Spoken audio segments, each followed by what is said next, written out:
ప్రేక్షక మిత్రులందరికీ కూడాను శుభాకాంక్షలు. సద్గురు జ్యోతిషాలయం నుండి 2025 జూన్ రాశి ఫలితాలని మనము ఈరోజు తెలుసుకోబోతున్నాం.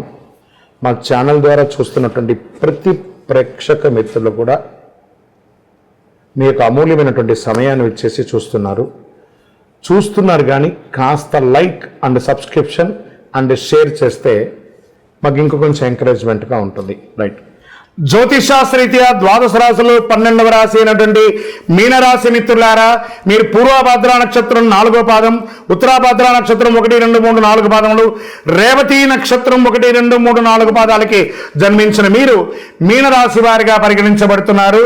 ఈ నెల మీకు శుభాశుభ ఫలితాలు ఎలా ఉన్నాయంటే 7.5 శని 7.5 అనేది నడుస్తుంది. మీనరాశి మిత్రులారా, ఈ జూన్ నెల మీకు హెచ్చు తగ్గులు ఉంటుంది. గోచార గ్రహస్థితులను దృష్టిలో పెట్టుకొని లగ్నంలో శని, ద్వితీయంలో శుక్రుడు, తృతీయంలో రవి బుధులు, చతుర్థంలో గురుడు, పంచమంలో కుజుడు, సప్తమంలో కేతువు, వ్యయస్థానంలో రాహు, జన్మ శని కారణంగా కాస్త స్ట్రెస్ ఉంటుంది. స్ట్రెస్ మాత్రమే కదా ఉంటుంది, పడిపోం కదా. కాబట్టి 7.5 శని వచ్చిందంటే ఏదో భయపడక్కర్లేదని మనల్ని ట్యూన్ చేస్తున్నాడు శని భగవానుడు అని గుర్తుపెట్టుకోండి. మిగతా గ్రహాలన్నీ అనుకూలంగా ఉన్నాయి కదా. ఈ మాసం మొదటి వారంలో నూతన ఆదాయ మార్గాలు అద్భుతంగా ఉంది. వ్యాపారంలో మంచి అభివృద్ధి, వ్యాపారం నూతన పెట్టుబడి కల్పిస్తాయి. పెద్ద రిస్కులు తీసుకోకండి. గ్రహాలు కొంచెం మిశ్రమంగా ఉన్నప్పుడు రిస్క్ తీసుకోకండి. కొత్త వ్యాపారాలు ప్రారంభించడానికి ఇది అనుకూలమైనటువంటి సమయం కాదు.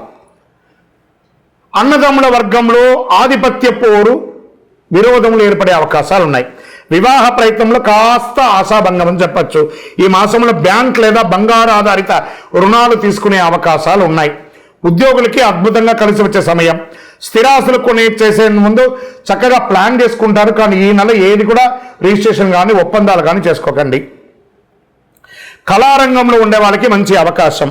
ఈ యొక్క కాస్మెటిక్స్ కానీ బ్యూటీ పార్లర్ కానీ వాటికి అందరికీ కూడా ఈ నెల చాలా అద్భుతం అని చెప్పచ్చు. విద్యార్థులకి చాలా యోగకాలం.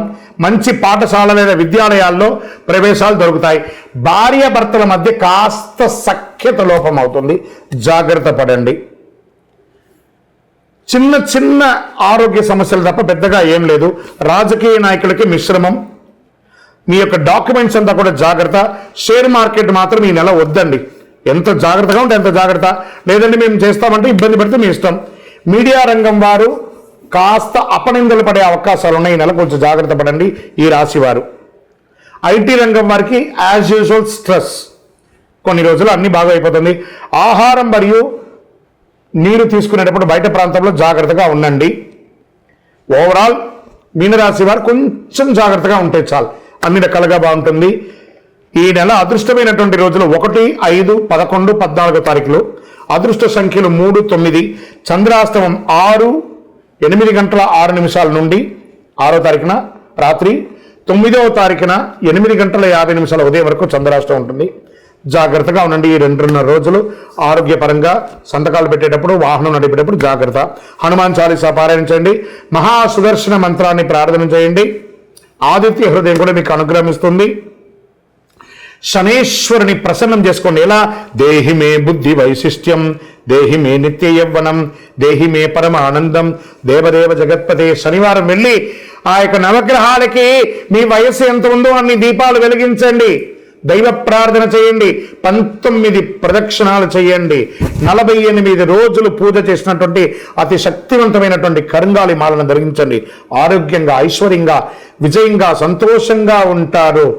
మీ యొక్క వ్యక్తిగత జాతకం తెలుసుకోవడానికి కింద ఉన్నటువంటి నంబర్కి మీ యొక్క పేరు, date of birth, time of birth, place of birth చేయండి. జాతకం అంటే ప్రతి ఒక్కరికి కూడా ఒక భయం. ఈ నెల నాకు ఎలా ఉంటుంది, వ్యాపారం ఎలా ఉంటుంది, ఉద్యోగం ఎలా ఉంటుంది, ఆర్థికంగా ఎలా ఉంటానని ఒక భయం ఉంటుంది. దాన్ని తీసేయడం కోసమే ఈ యొక్క నెలవారీ గోచార గ్రహస్థితులు. ఈ గోచార గ్రహస్థితుల ద్వారా వచ్చే ఫలితాలు మీ వ్యక్తిగత జీవితానికి ఒక 30% మాత్రమే వర్తిస్తుంది. మీ యొక్క వ్యక్తిగత జాతకం ద్వారానే సంపూర్ణ జాతకం అనేది వస్తుంది.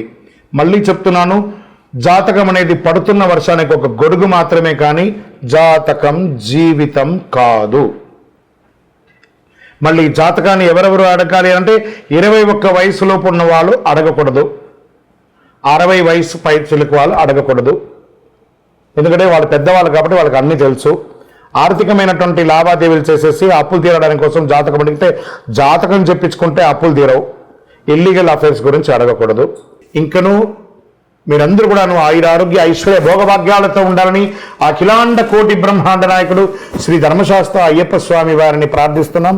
మీరు తిరుపతికి వచ్చినప్పుడు అయ్యప్ప స్వామి వారి 18 అవతారముల దేవాలయాన్ని బ్రహ్మశ్రీ డాక్టర్ చంద్రమణి గురుస్వామి గారు నిర్మించి సమాజానికి అంకితం ఇచ్చారు.